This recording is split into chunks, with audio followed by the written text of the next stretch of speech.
Hello and welcome aboard another episode of the Gallant Says podcast live at youtube.com/Paul Gallant, twitch.tv/Gallant Says, Mondays and Thursdays from 6 to 7 Central Time. I apologize for no episode last week. Tried to record it 3 separate times. Power went out, stream went out. There were thunderstorms. There's also some issues going on with my internet provider. I'm waiting for a technician to actually come out here. This podcast is available wherever you get your podcasts, in addition to streaming live on Mondays and Thursdays from 6 to 7 Central Time. Apple, Spotify, Google, Stitcher, and SoundCloud. If you ever have a question, you can go to gallantsays@gmail.com to shoot it. It's Monday, June 12th of 2023. It is a slow, ponderous time in the sports calendar. NBA Finals look like they're about to end. The Denver Nuggets clearly better than the Miami Heat. And yeah, there's some baseball going on. If you're a diehard baseball fan, you're probably paying attention to the every single day intricacies of the sport. I'll admit, as somebody who covers the Houston Astros on a daily basis, that this time of year is generally when I start to get a little bit bored with baseball. The difference this year is that the Astros actually have a challenger in the American League West. So, hey, at least there's that to talk about. But for the most part, this is a slow time in the sports calendar. I was in the bullpen, which is our preparation room at ESPN 97.5 and 92.5 before my daily radio show, The Paul Gallant Show, ESPN 97.5 and 92.5 from 10 to noon. That also has a podcast. Shout out to that. And I saw on television the First Take people watching DJ Khaled try to wakeboard and fall on his face. I don't know what the commentary was. I just know that instead of showing highlights of some sort of a sporting event, they were showing that. I just thought to myself, why does DJ Khaled have any appeal at all? He just yells DJ Khaled at the beginning of the songs he DJs. I don't get it. But anyway, there was actually a bit of news today. If you are a Houston Texans fan, I think for the most part my YouTube followers are either Texans fans or Seahawks fans. We found this out today courtesy of a press release. The Houston Texans announced today that J.J. Watt will officially be inducted into the Houston Texans Ring of Honor during the team's game against the Pittsburgh Steelers, Sunday, October 1st. The former 3-time Defensive Player of the Year and Walter Payton Man of the Year is the third member to be inducted into the Ring of Honor, joining Robert C. McNair, the first owner of the Houston Texans, who actually brought football back to the city, and Andre Johnson, who you might remember as a longtime wide receiver for the team. There was a statement that was put out by the actual Texans, specifically Janice McNair, the wife of late Bob, Hannah, and Cal. Quote, "We are so excited to have J.J. Watt join the Ring of Honor as our third member. Everybody knows how much J.J. means to our family, the Texans organization, and the entire city of Houston. He is one of the most dominant players in NFL history, and he created a unique and irreplaceable bond with our fans. JJ has always kept a special place in Houston's heart, and we're thrilled to welcome him back. On the behalf of the entire organization, we can't wait to give JJ and his family the celebration he deserves October 1st against the Steelers." It outlines his accomplishment: 11th overall pick in 2011, 10 years with the Texans, 3-time Defensive Player of the Year, 2012, 2014, and 2015, a 5-time Pro Bowl selection, 5-time first-team All-Pro, and in 2015, an actual MVP finalist. Insane. The year that he'd had leading up to that. 6 AFC Defensive Player of the Month awards, 7 AFC Defensive Player of the Week awards. Franchise record for sacks with 101, second most in the NFL during that span. 172 tackles for a loss, the most in the NFL since it became an official stat. Franchise records for quarterback hits, 281. Multi-sack games, 26. Forced fumbles, 25. Fumble recovery, 16. Leading the NFL in sacks in 2012 and 2015. And on top of all that, the guy raised almost $41 million, over $41 million to those who were impacted by Hurricane Harvey. So, no brainer. He's the best player in franchise history. He's a first ballot Hall of Famer. He's different than Andre Johnson on that front. I think we all like Andre Johnson, but it's going to take him some time to actually get into the NFL Hall of Fame. And I mean, he is the best player in franchise history. I don't think there's going to be a debate about this probably ever. It would take C.J. Stroud or some quarterback that doesn't even exist yet, at least in our collective conscience, to really become one of the greatest quarterbacks of all time, I think, to surpass J.J. as far as most impactful Houston Texans of all time. Anyway, the Texans put out a they put out a video on Twitter, and it is narrated by Jim Nantz. It sounds like this. Started with a kid from Wisconsin. It all started with a kid from Wisconsin getting booed on draft night. The Houston Texans select J.J. Watt.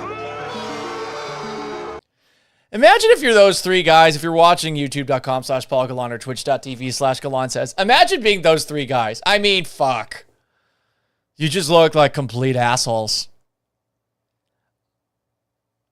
I wonder if their friends still give them shit for that. Here's what sucks. I mean, there are other people booing, clearly, but you can only see these three.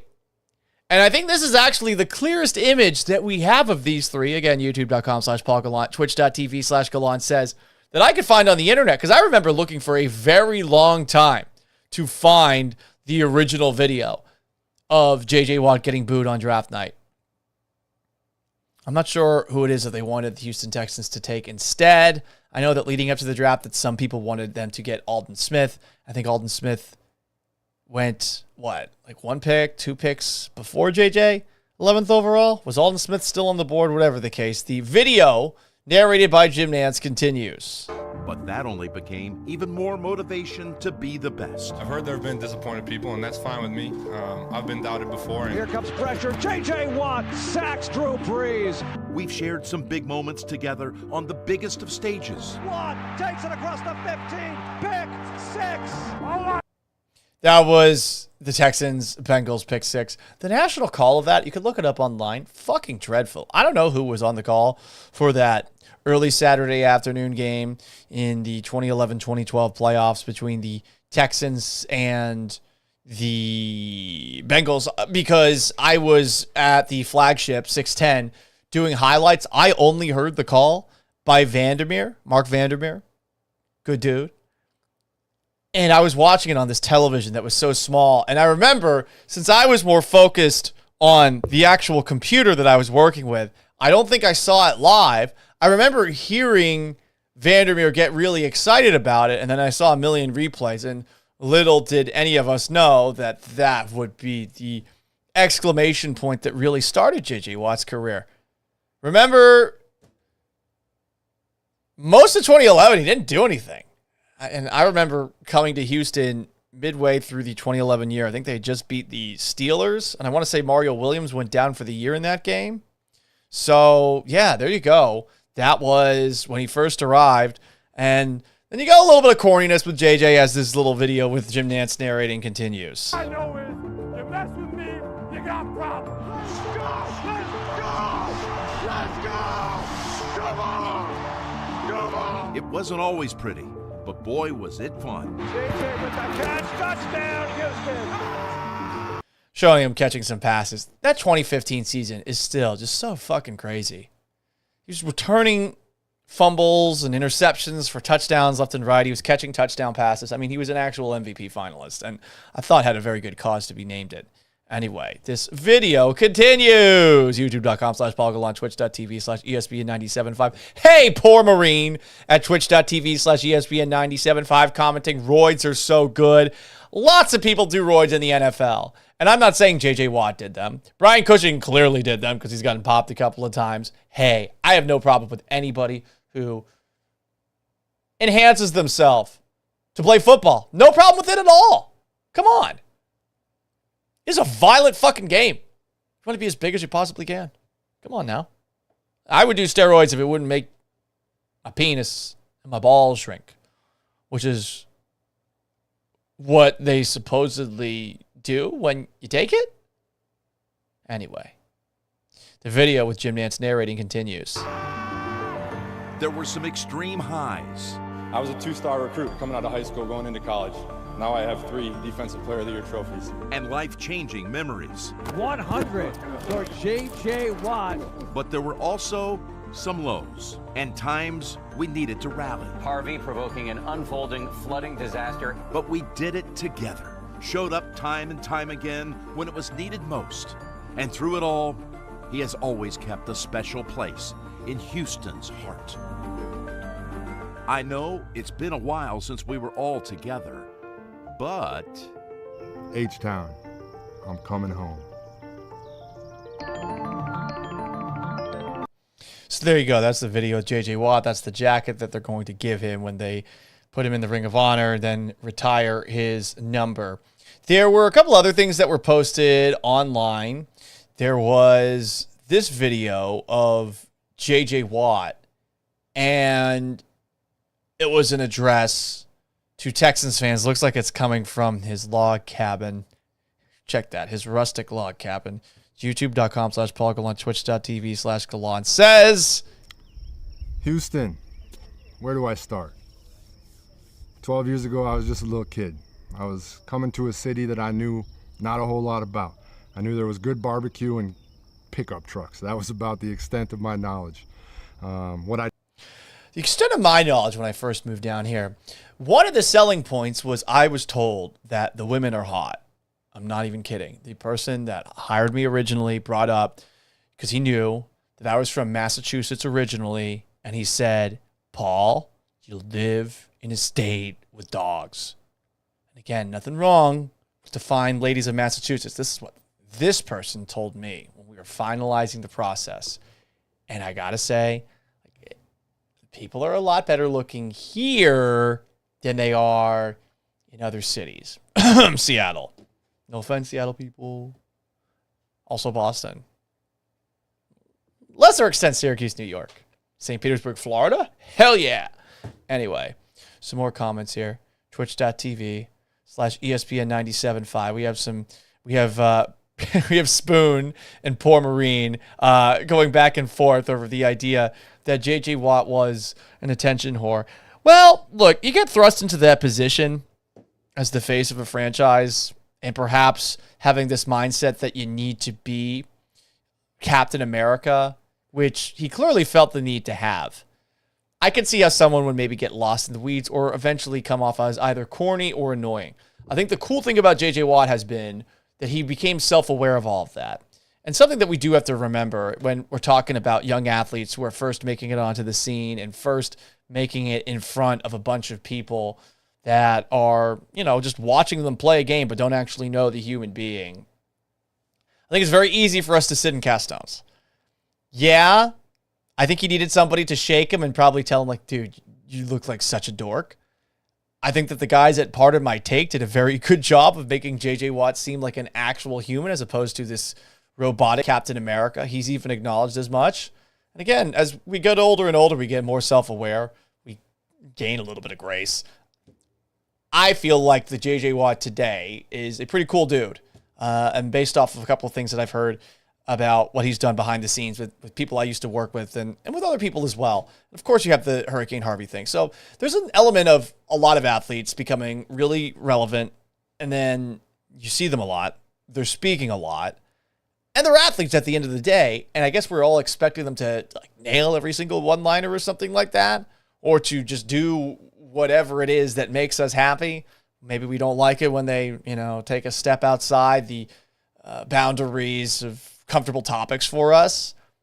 I feel like for J.J. Watt that there's never anything that he did that really should have had us pissed off. In fact, I feel like it's really things that we should have been pissed off about the Texans for. Anyway, this video continues from Twitter, youtube.com/Paul Gallant, twitch.tv/Gallant Says if you're listening to the podcast. So you can watch this stuff in the future. I didn't know was how incredibly special the people, the community, the family was. And I'm so grateful and so thankful that you accepted me into that family. Maybe not at first, it took a little bit of convincing, but you accepted me and took me in as one of your own. And damn, am I proud to be a Texan. Is he now maybe adopted Texan like me, right? But would you be proud to be the face of the franchise, specifically this one, like 6 months ago? Let's say Lovie Smith's still the head coach. They won a game and everyone's pissed off at the organization. Or even further back, Jack Easterby's still involved. I'm not sure if he's being authentic when he says that. I don't blame him for saying all these things. Of course, there's a lot of warm welcomes. But if D'Amico Ryans wasn't here, no way this thing's happening. I feel like the Texans have made a lot of awesome moves over the course of the last couple of weeks, months, to put them back on the right track from a public relations perspective. But is J.J. Watt proud to be a Houston Texan? I don't know about that. I don't know who would be. Just given the way that the last 3 years have been, Years down the road, sure, because he played great while he was here. But we do have to remember how things ended. Anyway, I want to wrap up this J.J. Watt video, which is on his Twitter, his Instagram, and the Texans as well. I'm thankful. I'm grateful. Some of the memories we made, some of the moments we've shared together on the field, off the field, some of the adversity that we've been through. There's nothing that bonds people together closer than when you go through those times and you come out the other side stronger. And we did that. So I appreciate you. I thank you. I'm unbelievably excited to be coming home. And we got a whole lot of new memories to make if you'll have me as part of your family again moving forward. So that's awful that if you'll have me. If there's anybody who won't have him, go fuck yourself. You suck. Really. Well, sometimes he's annoying. He's the best player in this team's history. Best defensive player you probably ever saw. Oh, but Paul, he didn't play well in the big games. That's kind of a fair point, but I mean, come on. If you'll have me, that he even feels the need to say that it makes me sad. Anyway, the video wraps up with J.J. Watt on the Texans Twitter and on his Instagram. So let's get back together, H-Town. I love you. Oh, he's tearing up. That's cute. Anyway, that's J.J. Watt. We also had another video that was posted. This one is a video message from where the heck did it go? We had a video statement, I think, and this one came from the actual, oh, here it is. Okay. This one comes from all the members of the Texans Ring of Honor at this moment in time. JJ, you meant so much to us, the team, and the city. We want you to join Dad, Andre Johnson, in our Ring of Honor. Come October 1st, Pittsburgh Steelers, be there. We want to put you in. Welcome back, JJ. See you soon. Welcome back, JJ. See you soon. Welcome back to H-Town, JJ. We'll see you soon. Welcome back, JJ. We can't wait to see you soon. Welcome back, JJ. See you soon. Welcome back, JJ. See you soon. Hang on. Pause. So all these fuckers could say is see you soon. Everyone says the same fucking thing. And also, why am I not in this video? What's up with that? Who the fuck are these people? Listen, I watched Brock Osweiler play quarterback for this team. Hell, I watched Davis Mills play quarterback for this team.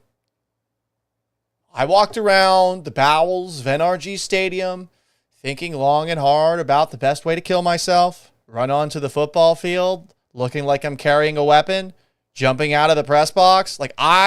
You laugh, you chuckle, but they made me hate football several times. Why am I not in that video so I can get clout? I mean, so I can thank J.J. Watt. What the fuck is up with that? Spoon says, twitch.tv/Gallant Says, yeah, you should be in it just for the interception story. Yes. Although that interception's about, Brock Osweiler. Wonder who hated Brock Osweiler more, J.J. Watt or Bill O'Brien. Anyway, I guess we'll watch the rest of this video. But everyone's just saying, see you soon. They couldn't do better than see you fucking soon. Welcome back, JJ. Welcome back, JJ. See you soon. Oh, I'll always be a Houston guy. That's bullshit. That's bullshit. Political pandering. He bribed someone to get in this video. Isn't he up for re-election? Probably. This is bullshit. He shouldn't be in on that. We are so excited to have JJ join the Ring of Honor, and I know Bob and Janice are so excited for all that he's done for this city, the community, our team, and our family. We are so excited for his family to be here with him, and we can't wait for October 1st.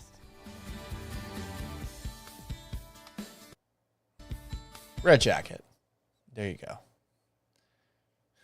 Poor Marine, twitch.tv/Gallant says, Cal looks uncomfortable as hell. It's true, he says, Mayor Turner looks bad on video. I just think he looks like a panderer, and I think it's bullshit that he gets in there.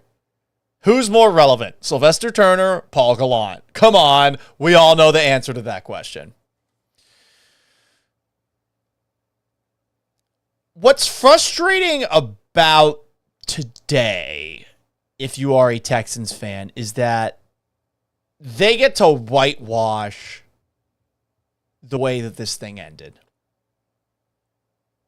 That part sucks. Because it should never have ended. I mean, Watt should have played here his whole career. And the reason he didn't, I think, largely has to do with, one, Bill O'Brien, but also Jack Easterby. I think that those two made JJ not love football the way that he used to do. More comments about Cal McNair's face on the Twitch and Mayor Turner as well. It started off with this, and John Granato, who does the show before me on ESPN 97.5 and 92.5, was first. A source tells me that J.J. Watt and Bill O'Brien had a heated exchange on the practice field the week of the Steelers game, in which J.J. called B.O.B. out for his coaching ability. It began a player revolt that ended up getting B.O.B. fired. O'Brien really lost, I think, the team from being up 24-7 on the Chiefs to the onside kick, the fake punt and everything that happened from that point on. Like, it was just over. And he was being such a dick behind closed doors that it really makes you bummed out that they tolerated it as long as they did. I've heard stories. I had a pretty good relationship with Bill O'Brien, so I never really experienced it firsthand. We always had sarcastic back and forths in the media, but he never lit me up. I definitely lit him up more than he lit me up. And anyway, it just sucks that that's where it started, and that eventually it got to a point where the Texans released him in February because Cal McNair wanted to do right by him. Brown Chubby Bear comments, youtube.com/Paul Gallant. Can't change the past. Easterby and B.O.B. screwed everything up. They nearly destroyed the franchise. Yeah, that's what sucks, though, because they also destroyed the end of J.J. Watt with the Texans. I mean, the worst part of many bad parts about the Houston Texans over the last couple of years is that you didn't have one guy that everyone loved. Like, there wasn't that just one player that the entire fan base was behind it. It's just a bunch of, no offense to them, but just another guys that were out there wearing the Texans uniform. You had two coaches who were replacement level at best. David Culley, no one wanted David Culley as head coach, and Lovie Smith as well. I was listening to some podcast that was talking about how, like, Lovie Smith's defense last year, they never ran a nickel or dime package the entire year or something like that, which is insane. Those two, and the guys on the roster as well, like what, Brandon Cooks was the best player on the roster for a couple of years. Like, that's what Texans fans had to go through. It was just rooting for a piece of cloth, an embarrassing piece of cloth at that, while moving on from J.J. Watt, who was essentially depressed.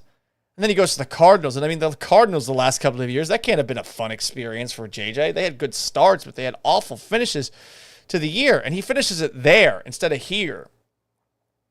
I think it's great that the Texans are welcoming him back with open arms and are making sure that they're honoring him and acknowledging him and all of those things. But it's fucking awful that it got to the point where JJ wanted to ask out and wanted to leave. Like, it still bums me out.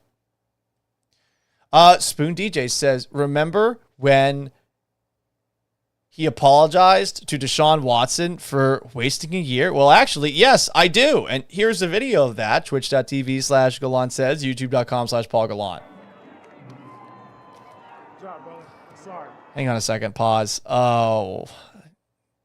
I'm going to watch this one more time. This might be graphic. One more time. Twitch.tv/Gallant Says, YouTube.com/Paul Gallant. Deshaun Watson just smacked J.J. Watt on the ass. Context changes a lot of things. Time does as well.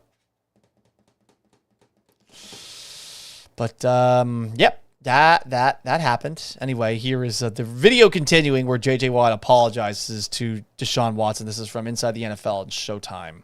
Good job, brother. I'm sorry. I'm sorry. We wasted one of your years. I'm sorry. I mean, you should have 11 wins. You should. It ends like that. There's an element of JJ making it a little bit of it himself by apologizing for the entirety of the year, right? And maybe what the defense was over the course of that season, because Watson, at least statistically, had a great year. But it just is a bummer that Watt ever felt that way with this organization. And that is something that I think Cal McNair is going to have to live with. I mean, it became like this on his watch. And again, I think the Texans have done a lot of great things over the course of the last 5 to 6 months to get back on the right track and to earn some fans' trust again. Obviously, it's going to take more than just the offseason stuff and hiring DeMeco Ryans and retiring J.J. Watt, putting him in the Ring of Honor and drafting a quarterback and trading back up to get another big pick. Like, they've done a great job this offseason. The veteran signings that they've made, I've been a fan of just about every single move that they've made. Really, the only one I'm like, you probably didn't need to give Shaq Mason an extension yet, but everything they've done this offseason, I feel at the very least about. I don't feel bad or angry about any of these things, but don't let them off the hook because they're giving you all this fan service. They're doing a lot of pandering right now. Don't. You still got to hold them accountable and to a high standard. They got to put together an actually competitive product. This is tugging at the heartstrings. It's great. This is one day. This is October 1st against the Steelers. And a team with Kenny Pickett that, after Ben Roethlisberger, did not go all the way back to the Stone Age. They were the middle of the road team where it's been a totally different story for the Texans, who had a good quarterback for part of that complete fall from the top of the NFL. Side retired, youtube.com/Paul Gallant. Watson was creepy. You don't say.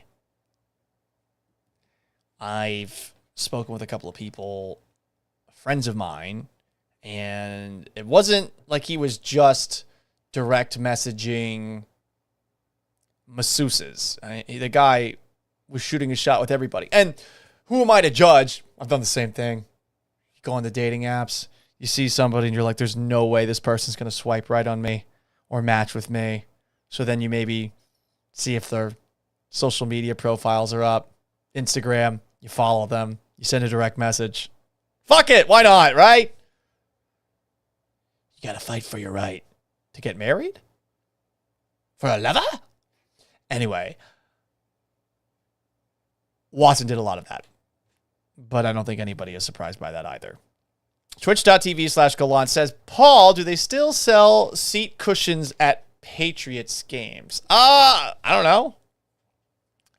I know when I was going to Patriots games growing up at Foxborough Stadium, which was an actual shithole, just a dump of a stadium, the benches that they had were just metal bleacher benches with no backs. So they definitely sold them there, but I don't know if they did it for the new stadium.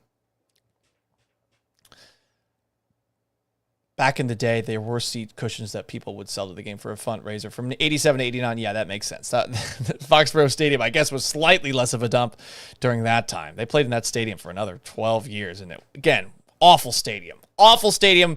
But the good thing was when I went to it growing up, I didn't know any better. Anyway, what else do we have going on? I wanted to talk about this, and this comes from the WNBA. Talked about it a little bit on today's Paul Gallant show. There was a headline that I saw on ESPN this morning as I was taking a look for extra show content because it's June. It's a slow month on the sports calendar. The headline read, Phoenix Mercury to make travel adjustments after Brittany Griner incident. I thought to myself, what the fuck actually happened here? Here is this top of the story from ESPN.com, the top of the story. Let's just dissect this first part of this sentence. A Blaze Media YouTube personality, 2023, baby, confronted the team at Dallas-Fort Worth International Airport Saturday morning before the Mercury traveled to Indiana after playing twice in Arlington, Texas this past week. The man, described by the WNBA as a provocateur, shouted questions at Phoenix center Brittany Griner while filming her and her teammates. Kind of strange that they didn't say him by name, but I suppose that ESPN is trying to avoid giving this guy publicity. What actually happened? Let's take a look. Let's actually watch this interaction. There's a YouTube account called Alex Stein, Prime Time with Alex Stein. It's got 172,000 followers.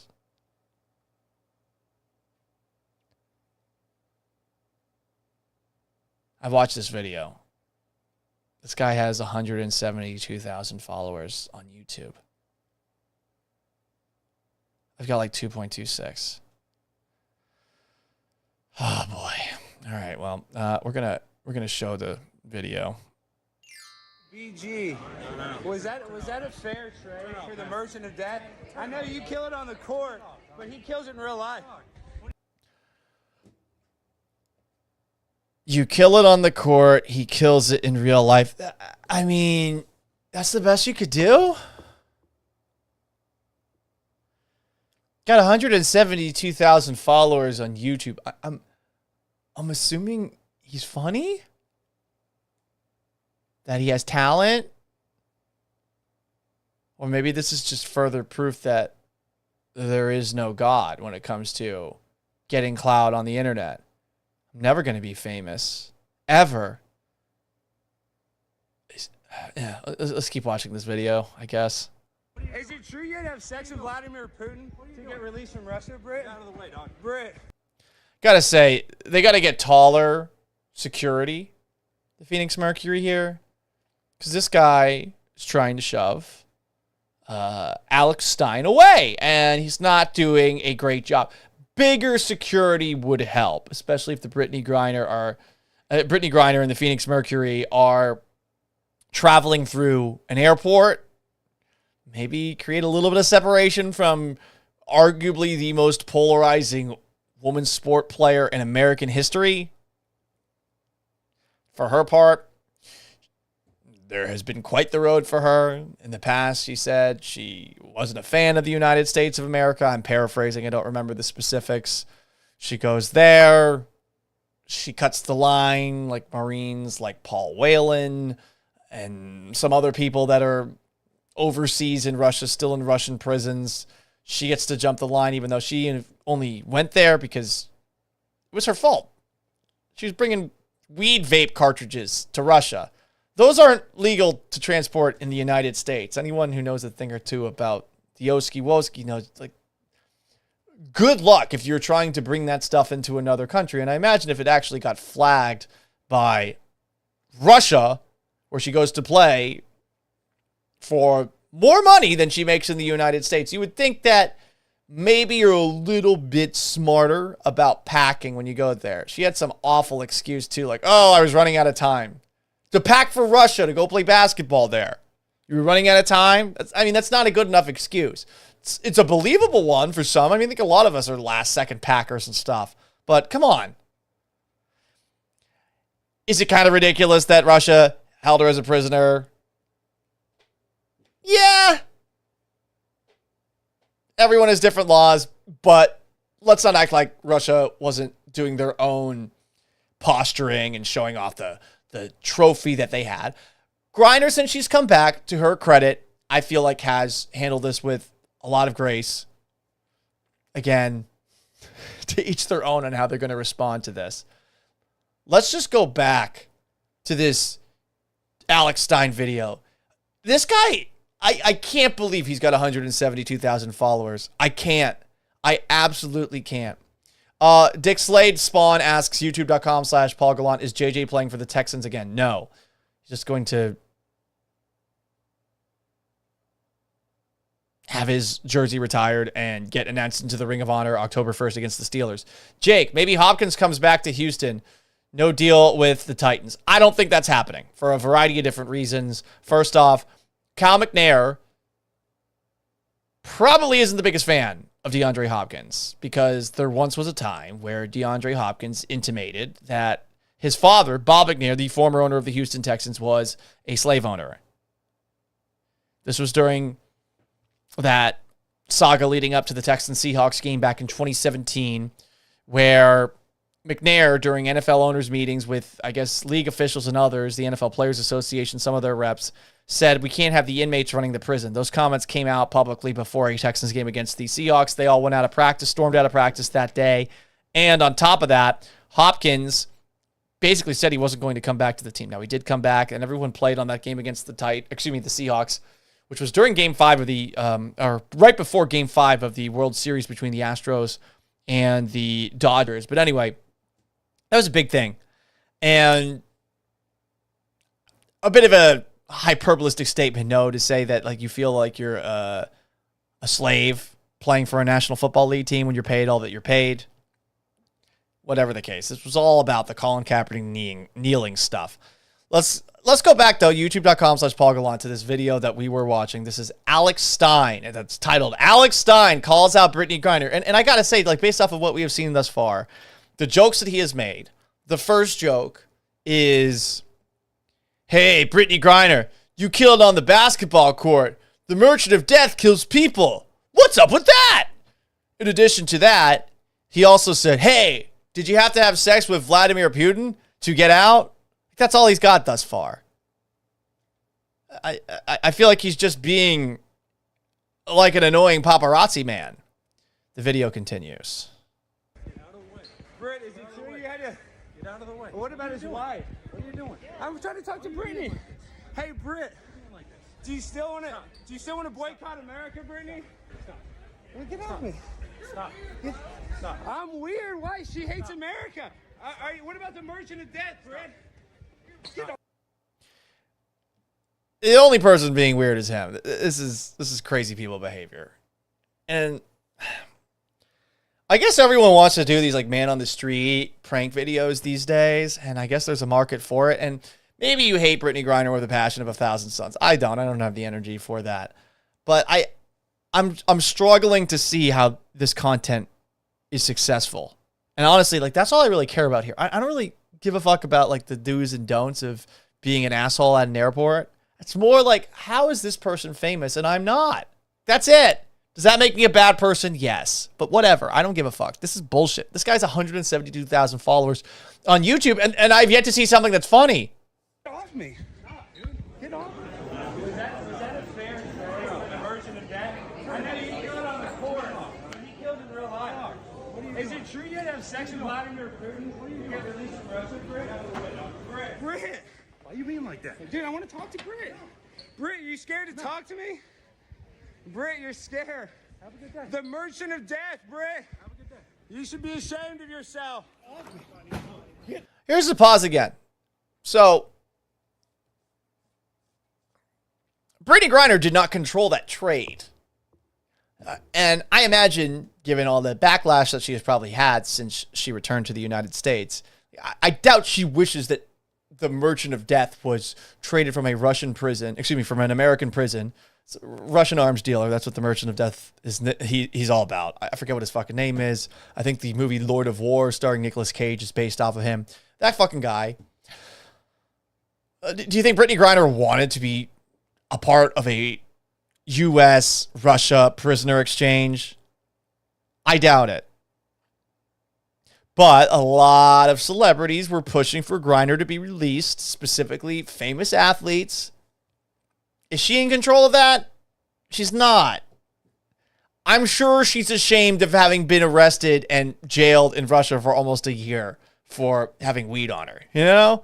And I'm not saying that questions aren't merited her way. I am curious, but I think a lot of those questions have already been asked. And if she's just going to a fucking basketball game or a flight, like, I feel like you got to bring better content to the table here. This is just you being one of those obnoxious paparazzi people that you see going up to a celebrity saying like, oh, what's your favorite kind of bread? Do you like crust on your bread? Do you like peanut butter and jelly? Like, it's that, and it's not good. So I look at this, and I just am disgusted by the existence of Alex Stein. Like, this guy's a fucking non-talent. Fucking kidding me? He's not even good looking, too. Like, so how is this working? How's this working on YouTube? Just keep watching it. Hate watching it at this point. Britt, do you hate America? Britt, was it a fair trade for the merchant of death? Britt, was it a fair trade? Brittany! That's all you could do. A fair trade? Why are you grabbing me? Because you're running up. I want to talk to the famous athlete. You talk to me. How about that? Okay. Well, do you like protecting her, even though she hates our country? I do what I need to. Well, do you think that she? Have a good day. Did you hear that she had sex with Vladimir Putin? Have a good day. See, this guy's so proud of himself too. That's what drives me crazy. Like, he's just saying, "Well, you had sex with Vladimir Putin. Do you hate America?" You got to have more than this if you're going to do one of these man on the street things. I would think, but I guess you could just be a complete non-talent hack and get a ton of following out of this. It's Chewy713. He can be funny at times, but it can get annoying. It's like the person one can deal in doses. I don't see how you can deal with him in doses in any way. And I actually watched another video that the guy posted. Here it is. I tried on Target's tuck-friendly women's swimsuit. Here we go. This is not. You guys see this? It's tuck friendly. You see?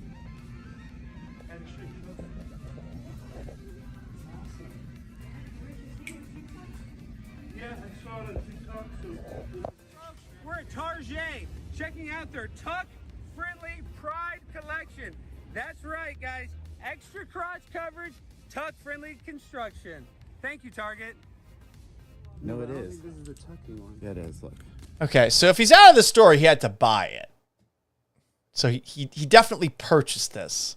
And I suppose for him, given the amount of views on this video, which I don't even want to look because I don't want to kill myself. I really don't. Oh, God, whenever I see all these people that get clout out of just half-assery. So he goes into a Target and he just records himself looking at this, I guess, swimsuit that allows you to tuck your bulge in if you are identifying as somebody else. Again, to each their own. I don't fucking care. If Target sells this stuff, does it really bother you? Does it ruin your life? Does it affect you? It doesn't. Like, the foisting of this shit into the culture war when we have such big problems in our country that actually matter. It's crazy that we focus on this stuff. It is crazy to me, and we can't move on. I get it. We're fucking bored, and we're looking for things to get mad at, but what?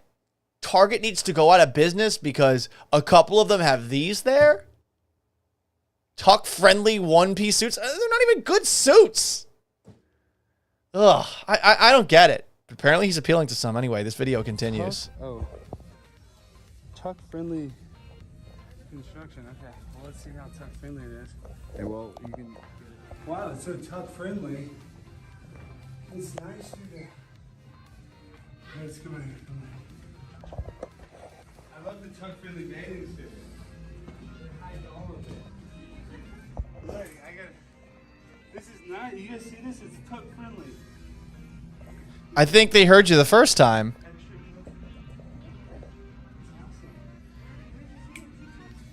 Yeah, I saw it on TikTok too. And I feel bad for the guy that like went in here and like is recording him. How much is he getting paid for this? I doubt that much. The video quality is not very good. They probably knew that if they videoed this in a Target, that they would have to actually get permission to do it. My issue with this is that it's just lazy and it's not funny in any way, shape, or form. Like you gotta add a little something to it. You know what he could have done? And he does like a couple of jumping jacks a little bit later and push-ups. What he could have done here is he could have bought this and tried to do feats of athleticism in actual public.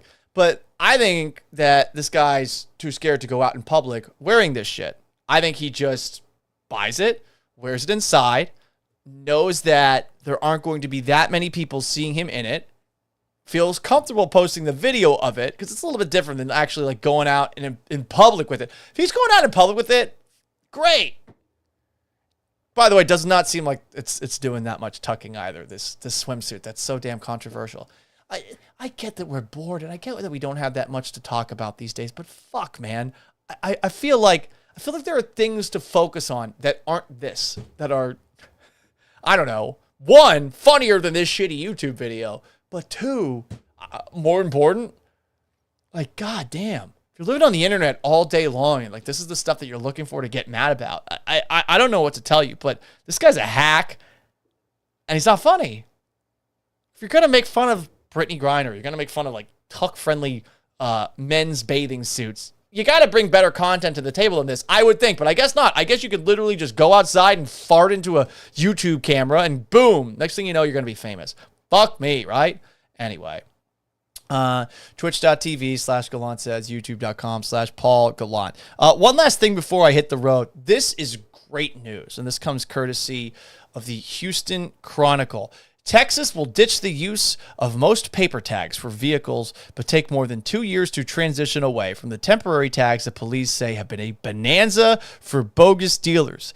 HB 718 was signed by Governor Greg Abbott today. It allows for car dealers to have an allotment of metal plates and issue them while selling vehicles. This bill set a deadline till December 1st of 2024 for the DMV to adopt these rules, and July 1st of 2025 for the laws to take effect. So you're still going to see some paper plates out there. But if you've ever driven in Houston, Texas, you will notice that there are paper plates everywhere. And it freaks you the fuck out because it means that for the most part, people aren't registered drivers for a variety of different reasons. Maybe they're not here legally. Maybe they actually aren't able to purchase a car on their own. Maybe the car is stolen. Maybe they're doing something that they don't want to get caught doing in that car. It's crazy, but you will see paper plates everywhere in Houston, Texas.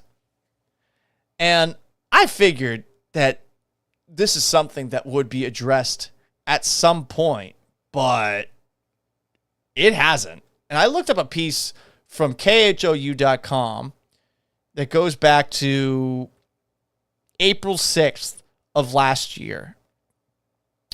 And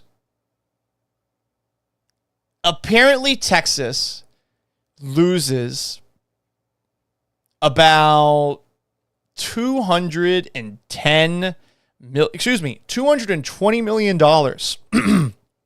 They've lost from 2018 to 2021 due to paper plates. So it's like $2 million a week. And some of the places that actually provide paper plates, they are selling it at a ridiculous rate. The week of August 26th, 2021 to August 30th of 2021, the Texas DMV stated a place by the name of Kasniel Auto Sales, KASNIELS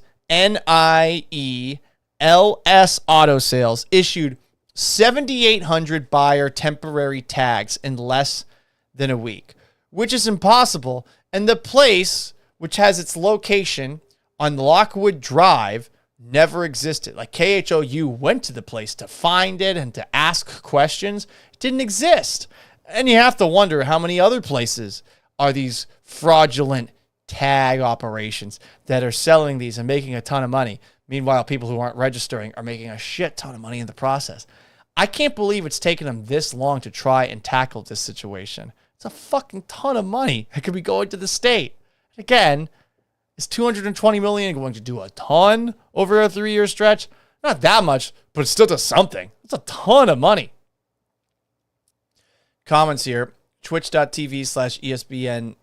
Twitch.tv/Gallant Says. Spoon DJ says, that's the smartest thing Abbott has ever done. I had a paper tag stolen. I can imagine that would happen from time to time. Poor Marine says, same here. My new Honda paper plate was stolen the first night. I just drove around for the next 2 weeks without one. Sounds about right, and I doubt anyone's actually going to pull you over for it because everyone sees a lack of paper plates. They're not going to care. Anyway, that's going to wrap up today's edition of the Gallant Says podcast. We were all over the place today. I wasn't sure if it was actually going to work on the internet, so probably will be an audio version of this posted online a little bit later. I am merely Paul Gallant. You can subscribe to this thing, Apple Podcasts, Spotify, Stitcher, SoundCloud, and Google Podcasts. You can also subscribe, youtube.com/Paul Gallant or twitch.tv/Gallant Says. Until Thursday night, 6 o'clock, I am merely Paul Gallant. So long, farewell, have yourselves a wonderful night. Peace!